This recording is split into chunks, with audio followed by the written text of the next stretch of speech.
arrancar por ese palo. Vos sabés que nosotros venimos del movimiento cooperativo, que la radio también se conforma como tal. ¿Qué está pasando con el cooperativismo, que es un músculo tan fuerte en una provincia estratégica como la provincia de Buenos Aires? Bueno, en nuestra provincia venimos trabajando con mucha firmeza después de la creación del instituto que me toca presidir. Esto fue a comienzos del 2024. Finales del 2025 hemos logrado la plena autarquía del organismo, lo cual significa un dinamismo en la gestión aún mayor del que estábamos generando. En nuestra provincia tenemos casi 7.000 cooperativas de distintos segmentos. El segmento de servicio está muy desarrollado en el interior de la provincia. Estamos trabajando principalmente con las eléctricas, que tienen el 80% del tendido rural en la provincia. Estamos trabajando todo lo que es la transición energética hacia las principalmente fotovoltaicas, energías no renovables, energías alternativas, como se le dice. Estamos trabajando con el sector productivo, con las cooperativas agropecuarias. El año pasado fue el Año Internacional de las Cooperativas y tuvimos un enorme desarrollo con servicios, con productivas, con recuperadas, con las de trabajo, con las de género y por supuesto con todo el andamiaje del área metropolitana, que prevalece el segmento de cooperativas de trabajo y vemos ahí un componente mayoritario de mujeres y de jóvenes. También en el sector cooperativo se ve el proceso de feminización de la pobreza.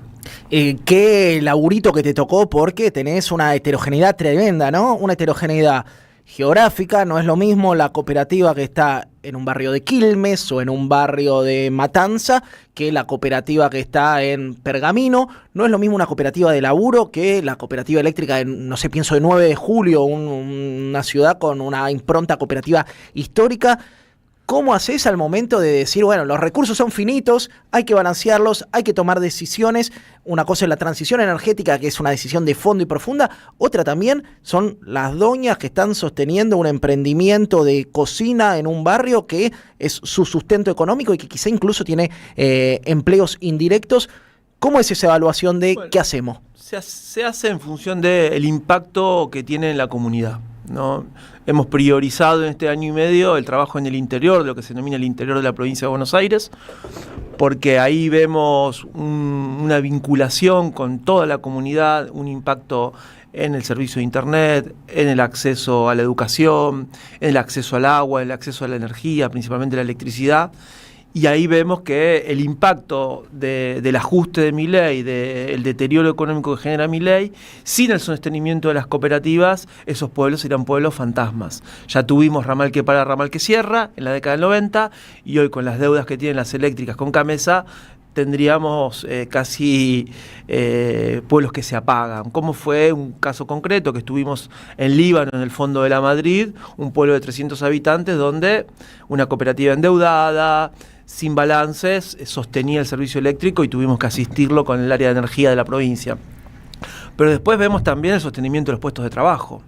Las cooperativas de trabajo del año 2021 en adelante crecieron mucho en el área metropolitana y hoy son sustentos de familias, de barrios, de clubes, de sociedades de fomento, y también cuidar el tejido laboral que hay alrededor de las cooperativas. Vos pensá que a nivel nacional casi 2/3 de nuestra población tiene un vínculo directo o indirecto con el sector cooperativo. 2/3 de los 50 millones, 40 y largos millones que viven acá. Porque vos tenés el sector mutual, el sector asociativo, claro, que está hermanado con el segmento cooperativo, y que juntos, el sector cooperativo y el sector de mutuales, producían al 2023 casi el 12% del Producto Bruto de nuestro país.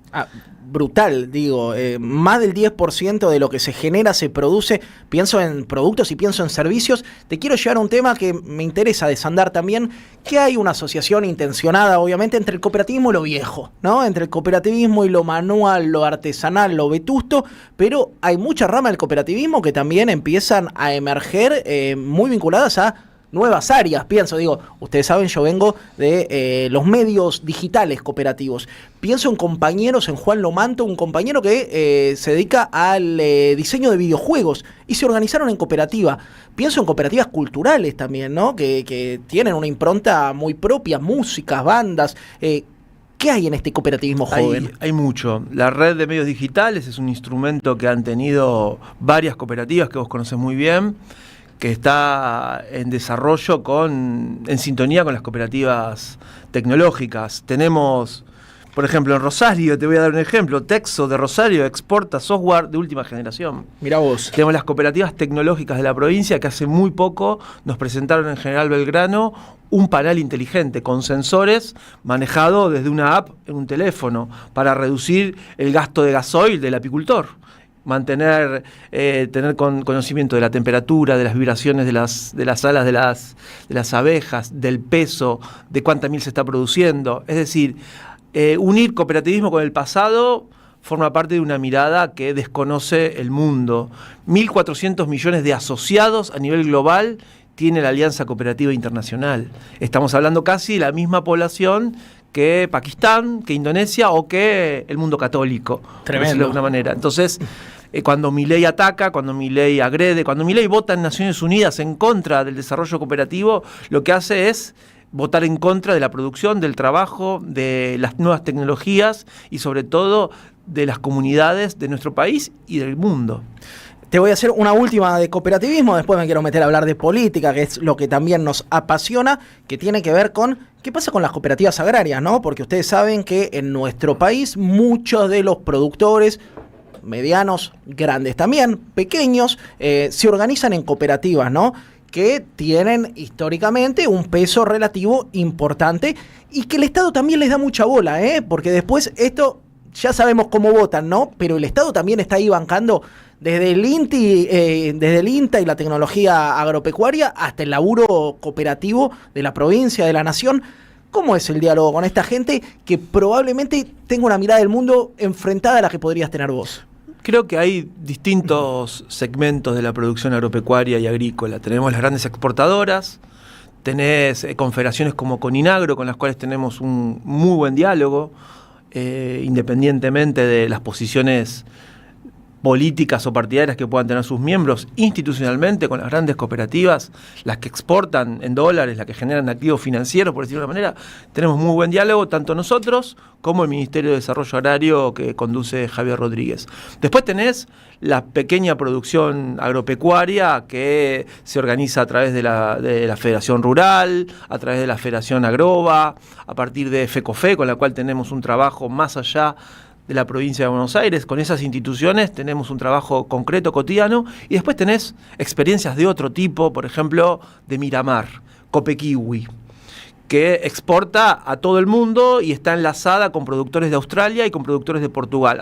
¿Produce kiwis? Sí, claro, produce kiwis y está enlazado, como te decía, con Australia y con Portugal, y al ser un producto de estación, van rotando el mercado. Mirá vos. Está coordinado globalmente. Entonces, el sector agropecuario, el sector de la agricultura familiar y el sector de los exportadores rurales en la provincia de Buenos Aires son escuchados, son atendidos y además por otros ministerios, por ejemplo los caminos rurales que hace el área de infraestructura para que puedan sacar su producción. Entonces, creo que se desconoce que en la provincia de Buenos Aires hay un enorme trabajo conducido por el gobernador, presidente me salió, por el gobernador. Ojo los fallidos. Ojo los fallidos, no, por el gobernador, y todo el equipo trabaja en sintonía porque no hay diferencias partidarias a la hora de la gestión pública para resolver problemas concretos de la producción, de los productores, de los trabajadores y trabajadoras de nuestra provincia. Bien, me meto en la política porque sos un tipo que viene de la organización política. Esto es lo que me gusta de hablar con algunos dirigentes. Hay dirigentes que vienen del pasilleo y la rosca, hay dirigentes que vienen de organizar otra gente. Me parece que en mi mirada personal hay una ponderación de eso. ¿Qué está pasando? Digo, no caigamos en interna, no caigamos en nombres. ¿Cómo analizar la situación actual del campo popular? A mí me parece, y tiro esta idea para arrancar a pimponear, que quedamos un poquito huérfanos de ideas, pareciera, ¿no? O huérfanos de grandes ambiciones, que en algún momento, del 2013 esta parte, uno soñaba cosas y por más que fueran inmensas, tenías alguna esperanza de que se pudiesen llevar adelante. Y ahora medio que esa taba cambió, ¿no? Como que los que proponen utopías, distopías en mi lectura, son los libertarios, los neoliberales, los conservadores. Y de este lado como que nos quedamos discutiendo un puchito de mejoras. ¿Cómo lo ves vos? Bueno, creo que salgo de la coyuntura y en función del planteo que haces, creo que el ciclo histórico que se inició a principios del siglo XXI en Argentina y en América Latina, ese ciclo se agotó. Mirá. Su capacidad de distribuir riquezas, su capacidad de depender de uno o dos productos, petróleo Venezuela, soja Argentina, por decir algunos. Ese proceso histórico se fue agotando porque no logramos, de alguna manera, las transformaciones que estabilicen productivamente, económicamente, socialmente y laboralmente todo lo que venía, que era la transformación tecnológica. Y creo que ahí nos quedamos huérfanos en la interpretación de las transformaciones que venían con una velocidad a nivel global que en esta región del mundo no tuvimos, no supimos, no nos dejaron. Y creo que los grandes millonarios tecnológicos marcaron un paradigma y que eso incidió en la agenda política y en esta idea de políticos sin gente, que quizás lo simbólico fue en lo cultural House of Cards, ¿no? Los políticos sin gente. Total. Y creo que amparados o apañados por el poder económico. Creo que sufrimos un cimbronazo fuerte en Argentina. Creo que el peronismo siguió hablando, o el movimiento popular siguió hablando de sustitución de importaciones, cuando tendríamos que empezar a hablar de otras cuestiones, de cómo nos integramos al mundo, de cómo comerciamos. Argentina está en el sur-sur del mundo. Si no atamos decididamente nuestro destino a América Latina y a Sudamérica, no en términos de ideas políticas, sino de infraestructura, de comercio. ¿Cuánto nos sale comerciar por mar? ¿Cuánto nos sale comerciar por aire? Nos sale fortunas.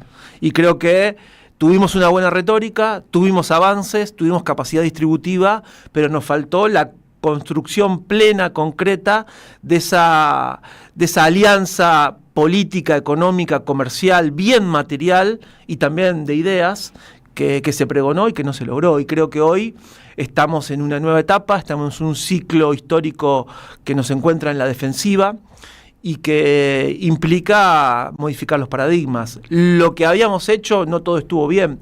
Te voy a hablar de agenda social, que es quizás lo que más conozco, porque es fácil poner la crítica en otro lado. Creo que los movimientos populares, que tuvimos roles en el Estado, yo no particularmente, pero sí en mi espacio, no pudimos salir de los reclamos del 2001.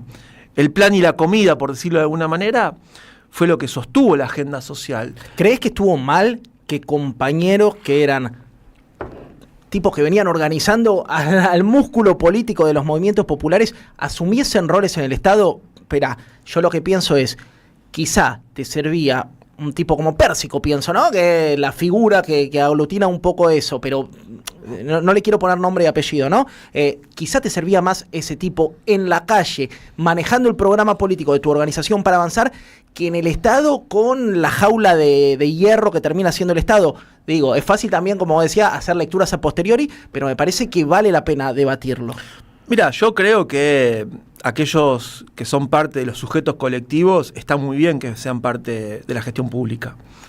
Lo que siempre tenemos que evitar es que la institucionalidad o el Estado o la burocracia te ponga los límites, y eso es profundizando el protagonismo colectivo, profundizando el protagonismo popular. Y creo que en los gobiernos progresistas muchas veces nos cuidamos de las formas, nos cuidamos de no tocar los callos de nadie, y creo que si queremos la transformación tenemos que impulsar más la agenda, en este caso de la producción del trabajo de nuevo tipo, porque está claro que en el mundo se discute las nuevas formas del trabajo. Eso no significa que tengamos que reivindicar la reforma laboral de Milei.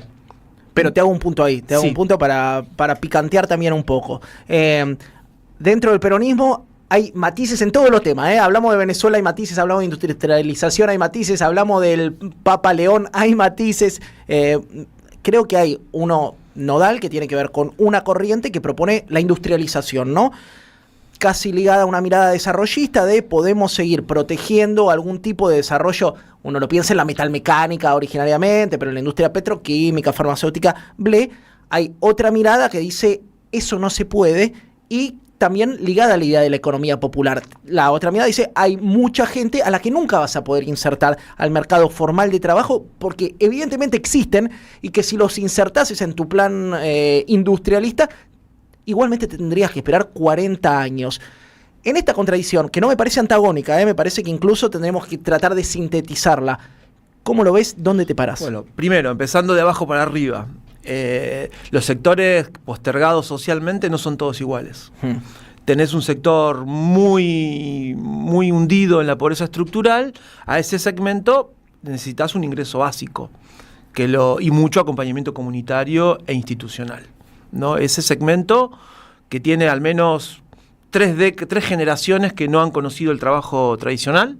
Ese segmento, un ingreso básico, acompañamiento comunitario, capacitación y mucha presencia también de apoyo subjetivo, porque son compañeros y compañeras rotas. Después tenés el segmento que puede desarrollar experiencias de producción y trabajo de nuevo tipo, a través de la economía popular, a través del cooperativismo tradicional o a partir de unidades de desarrollo local. Ese segmento, acceso al crédito, ese segmento, circuitos de comercialización, ese segmento, mercados estables, con apoyo privado y con apoyo del Estado, o con acompañamiento privado insertándose en cadenas de valor de pyme o de pequeñas industrias. Y después tenés el segmento que ha quedado desplazado, pero que tiene reinserción laboral. A ese segmento, capacitación e inserción en el mundo pyme. Creo que el gran error o la gran dificultad que se tuvo es tratar de integrar en una misma política a todos los segmentos que estaban postergados, y no son todos iguales. Y creo que ahí hubo, al menos yo tengo un matiz con lo que se hizo, y creo que cuando volvamos a hacer gobierno, en el 2027, tendremos que reformularlo. Después creo que siempre la industria es buena. Hoy en día el mundo está rediscutiendo la vuelta a las industrias locales. El propio Estados Unidos está sacando las industrias que tenían en los países asiáticos y está reindustrializando y generando trabajo en su nación, anclado con capitales financieros también. Entonces, el mundo de la industrialización cambió, está muy vinculado al mundo de las finanzas, y creo que nosotros tenemos que tener ese doble estándar: profundizar la industrialización y tener patrones también de cripto. China lanzó hace un tiempo una cripto con respaldo del Banco Central. Bueno, no hay que tenerle miedo a eso. No toda la cripto es Milei, no toda la cripto es el mundo de los libertarios. No, compro totalmente. De hecho, debería haber un programa político del peronismo para el mercado financiero, ¿no? ¿Qué piensa el peronismo de las finanzas? ¿Qué piensa el peronismo de las monedas, de las criptomonedas? Si te sumaste recién, estamos hablando con Gindo Rorato, que es un histórico militante político, en este momento presidente del Instituto Provincial de Asociativismo y Cooperativismo de la provincia de Buenos Aires, un rol pesado en el entramado productivo de la provincia, y hablaba de 2027, estamos en los últimos 5 minutos, le evitamos en este programa al barro, pero vamos un poco al barro. ¿Quién es tu candidato para 2027 y por qué? No sé, si ya estás pensando en eso. Bueno, creo que toda la dirigencia política está pensando, primero, en oponerse fuertemente a la agenda de Milei. Por lo menos yo creo que el candidato que tenemos que construir tiene que estar claramente parado en la oposición, empatizar con los que están sufriendo, darle respuestas a aquellos que la están pasando mal y abrazar a aquellos que confiaron genuinamente en Milei, porque hay mucha clase trabajadora, mucho pueblo, mucha clase media que confió genuinamente en Milei. A esos los tenemos que abrazar, no culpabilizándonos, no responsabilizándonos, no flagelándolos, sino sumarlo al barco, decir cuáles son tus problemas: el alquiler, el trabajo, el ahorro, el estudio de los pibes, la posibilidad de llegar a la universidad. Bueno, todo eso forma parte de empatizar con los que están sufriendo. Después creo, en mi opinión, que en la provincia de Buenos Aires se está construyendo un modelo alternativo. Un modelo alternativo con dificultades producto del ajuste en todas las áreas de gobierno, educación, sobre todo, cooperativismo también, coparticipación y hablar, pero a pesar de eso, Axel viene planteando la construcción de una alternativa, la construcción de que hay otro camino y que fue revalidado en la provincia de Buenos Aires. Creo que Axel hoy es el principal referente de la oposición. no solamente por lo que sucede en el territorio, lo marcan las encuestas, y creo que hay una enorme expectativa de todo el movimiento popular en todo el país. Hace poco estuve en Corrientes, estuve en La Rioja, voy a estar prontamente en Entre Ríos, y hay mucha expectativa de lo que puede suceder con la construcción no solamente del Movimiento Derecho al Futuro, que es el espacio de Axel, sino la construcción de una alternativa que trascienda las fronteras del peronismo, que trascienda las fronteras de lo que ha sido históricamente el movimiento nacional, y que integra a nuestro país a formas de articulación novedosas: el cooperativismo, las mutuales, la industria, el trabajo, la cripto, las finanzas, y sobre todo el cuidado de nuestra soberanía, que hoy lo vemos profundamente atacado y entregado por parte del gobierno de Milei. Hablabas de una recorrida muy federal, ¿no? Nombraste Entre Ríos, La Rioja, varias provincias. Al mismo tiempo, el año pasado tuve la posibilidad de ir a La Rioja, a La Pampa. Hay mucho enojo con el ambacentrismo, ¿no? Que para mí hay que ponerlo en discusión, ¿no? A veces es una excusa para provincialismo de terruño y vecinalismo que no quieren discutir un proyecto de nación, pero también es verdad, viejo. ¿Cómo se le responde al tipo que te dice otra vez porteño, otra vez alguien de la... No porteño, ¿no? Pero alguien del AMBA, alguien que viene de la provincia? ¿Cómo se le responde? Como lo venimos haciendo con las federaciones cooperativas. Creo que ese es un modelo. La experiencia que estamos haciendo nosotros es que las instituciones federadas tienen desarrollo en todo el país y nos pueden aportar propuestas de economía regional, propuestas de intercambio, propuestas de comercialización que rompen las barreras, que rompen los límites de las provincias. Y creo que si nosotros pensamos una propuesta que tiene que ser federal, el AMBA es parte, pero es una parte como es Cuyo, como lo es el NOA, como lo es el Centro, y creo que hay que repensar la Argentina federal, repensar las vías navegables, repensar lo que se dice hidrovía, pero que es... Que lo dicen así los que la entregan. Entonces nosotros le decimos la vía navegable troncal. No puede ser que para comerciar tengamos que ir a Uruguay, no puede ser que la Patagonia esté regalada, no puede ser que el Océano Atlántico no tengamos casi derecho de pesca, no puede ser que el litio esté entregada a empresas transnacionales, no puede ser que Mekorot, la empresa israelí, se lleve la información y los insumos y regularice y regule el agua de 8 provincias de nuestro país. Bueno, eso es lo que hay que desandar, eso es lo que hay que dar vuelta, y eso es con una propuesta federal. Axel lo viene planteando, es más, en Provincia de Buenos Aires se revitalizó la perspectiva federal. Provincia de Buenos Aires siempre estuvo oculta, apagada por la ciudad puerto, por Buenos Aires y por la agenda social del AMBA. Bueno, el gobernador dio vuelta a la perspectiva, piensa la provincia como hermanada a las provincias de todo el país, y creo que esa es la posibilidad concreta de construir una alternativa. Por eso yo creo que Axel es la mejor opción. Bueno, Gildo, muchísimas gracias por tu tiempo, muchísimas gracias por venirte a la Radio de las Madres, y por supuesto estaremos siguiendo de cerca todo lo que vienen laburando con el cooperativismo en la provincia de Buenos Aires. Gracias, Jair, gracias a todos, a disposición y hasta cualquier momento. Pasaba Gildo Honorato, presidente del IPAC de la provincia de Buenos Aires por Bonavita en 530. Cuando estén secas las pilas de todos los timbres, hay una radio que nunca se apaga. Cuando no tengas ni fe, que 20 años no es nada. Prende la radio. Prendete. AM530. 20 años. Somos radio. Somos comunidad. Vení a conocer la provincia de Buenos Aires.